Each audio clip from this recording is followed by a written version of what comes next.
Freedom at mid night ایلیری کولنس اور Dominic لاپیئر کی کتاب ہے جو 1947 میں بھارت کی آزادی کے قریب آنے والی اور اس کے بعد کی سیاسی صورتحال پر روشنی ڈالتی ہے۔ یہ کتاب ہندوستان کی تقسیم کے پیچیدہ عمل، اس میں شامل افراد اور اس کے نتیجے میں پیدا ہونے والے تنازعات کو بیان کرتی ہے۔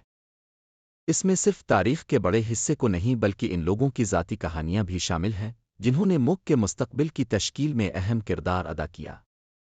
کتاب کا آغاز برطانوی حکمرانی کے آخری گھنٹوں کے منظرنامے سے ہوتا ہے جس میں ایک کشیدہ اور جذباتی ماحول کو دکھایا گیا ہے۔ برطانیہ تقریباً 2 صدیوں تک ہندوستان میں تھا اور اب اس کے سامنے ہندوستانی رہنماؤں کی آزادی کی مطالبات تھیں۔ یہ کتاب ایک ایسی تفصیلی کہانی بیان کرتی ہے جو ان واقعات کو سامنے لاتی ہے جو بھارت کی تقسیم کا سبب بنے۔ فریڈم ایٹ مڈ نائٹ ایک کھڑکی کی طرح ہے جو اس اہم سیاسی واقعے کے دونوں پہلوؤں یعنی حکمت عملی اور انسانی جذبات کو سامنے لاتی ہے۔ برطانوی حکمرانی کا اختتام۔ کہانی ہندوستان کے آخری viceroy lord Louis Mountbatten سے شروع ہوتی ہے جو برطانوی حکمرانی کے خاتمے کو یقینی بنانے کے لیے ہندوستان آئے تھے۔ ماؤنٹ بیٹن ایک کامیاب فوجی رہنما تھے لیکن انہیں برطانوی نوآبادیات کے خاتمے کی ذمہ داری سونپی گئی۔ کتاب میں ماؤنٹ بیٹن کے ذاتی مسائل اور وہ چیلنجز دکھائے گئے ہیں جن کا سامنا انہیں برطانوی سلطنت سے وفاداری اور ہندوستانی خود مختاری کے مطالبات کے درمیان کرنا پڑا۔ ماؤنٹ بیٹن کا چیلنج صرف سیاسی نہیں بلکہ ذاتی تھا۔ برطانوی سلطنت نے ہندوستان کو تاج کا نگینہ سمجھا تھا اور اس کا نقصان دنیا بھر میں برطانیہ کی طاقت کے خاتمے کا اشارہ ہوتا۔ ماؤنٹ بیٹن کو ایک ذمہ دار شخص کے طور پر پیش کیا گیا ہے جو برطانوی حکمرانی سے آزادی کے عمل کو جتنا ممکن ہو سکے آسان بنانے کی کوشش کر رہے تھے۔ تاہم ان کی مدت حکمرانی میں شدید سیاسی اختلافات، کشیدگیاں اور یہ سوال کہ ہندوستان کو 2 ممالک میں کیسے تقسیم کیا جائے گا مسلسل موجود تھے۔ اہم رہنماؤں کا کردار۔ کتاب میں بھارت کے مرکزی رہنماؤں کے کردار اور ان کے نظریات پر زور دیا گیا ہے جو ہندوستان کے مستقبل کی تشکیل میں اہم ثابت ہوئے۔ ان میں سب سے اہم شخصیت جواہر لال نہرو کی ہے جو ہندوستانی نیشنل کانگریس کے رہنما تھے اور آزاد بھارت کے پہلے وزیر اعظم بنے۔ نہرو کو ایک سیکولر اور جمہوریت پسند رہنما کے طور پر پیش کیا گیا ہے۔ دوسری طرف محمد علی جناح کو پیش کیا گیا ہے جو سمجھتے تھے کہ مسلمان اور ہندو ایک ہی ملک میں نہیں رہ سکتے اور اس لیے انہوں نے ایک علیحدہ مسلم ریاست پاکستان کی حمایت کی۔ جہاں نہرو کو ایک ایسے رہنما کے طور پر دکھایا گیا ہے جو متحدہ بھارت کے تصور سے متاثر تھے، وہیں جناح کا پاکستان کا نظریہ ایک عملی سوچ پر مبنی تھا جو مسلمانوں کی شناخت کو بچانے کے لیے ایک علیحدہ ریاست کے قیام کی ضرورت پر زور دیتا تھا۔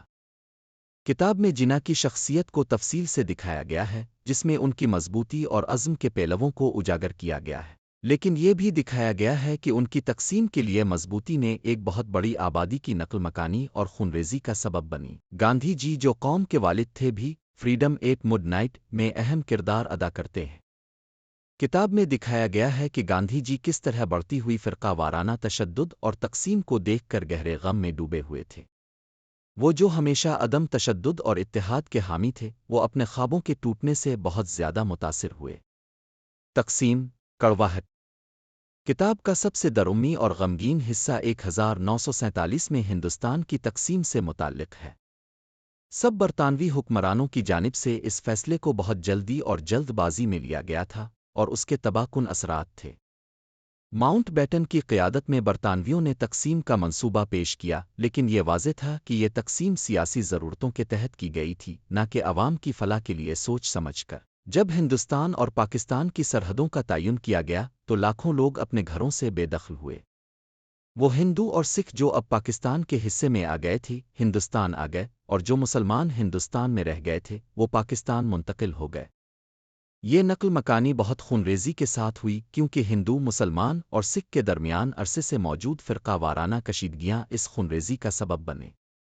کہا جاتا ہے کہ تقسیم کے بعد تقریباً 2 لاکھ لوگ ہلاک ہو گئے۔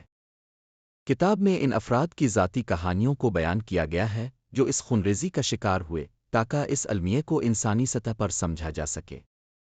لاکھوں افراد اپنے گھروں سے بے گھر ہوئے، خاندانوں کا بکھراؤ اور پورے معاشروں کی تباہی ہوئی۔ فریڈم ایٹ مڈ نائٹ میں تقسیم کے نفسیاتی اثرات کو بہت تفصیل سے دکھایا گیا ہے۔ برطانویوں اور ماؤنٹ بیٹنز کا کردار۔ کتاب میں برطانویوں اور خاص طور پر ماؤنٹ بیٹنز کے کردار کو اہمیت دی گئی ہے۔ لارڈ ماؤنٹ بیٹن کو ایک ایسا شخص دکھایا گیا ہے جو اپنے فیصلوں کی اخلاقی پیچیدگیوں کے ساتھ جدوجہد کر رہا تھا۔ ان پر برطانوی حکومت اور ہندوستانی رہنماؤں دونوں طرف سے بہت دباؤ تھا۔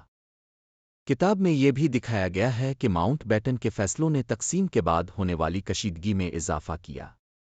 کتاب میں لارڈ ماؤنٹ بیٹن کی اہلیہ ایڈوینا ماؤنٹ بیٹن کا بھی ذکر کیا گیا ہے، جو ہندوستانی رہنماؤں کے ساتھ سیاسی ملاقاتوں میں شامل تھیں اور تقسیم کے عمل میں ملوث تھیں۔ آزادی کے بعد تقسیم شدہ قوم۔ آزادی کے بعد کتاب نے تقسیم کے اثرات کو دکھایا ہے۔ فوری اثرات لاکھوں افراد کے لیے تباہ کن تھے جو نقل مکانی کے عمل میں شامل تھے، لیکن طویل المدتی اثرات بھی اتنے ہی اہم تھے۔ ہندوستان اور پاکستان نے آزاد ریاستوں کے طور پر اپنے سفر کا آغاز کیا، لیکن ان دونوں ممالک کے درمیان دشمنی کی لکیریں ایک طویل عرصے تک قائم رہیں۔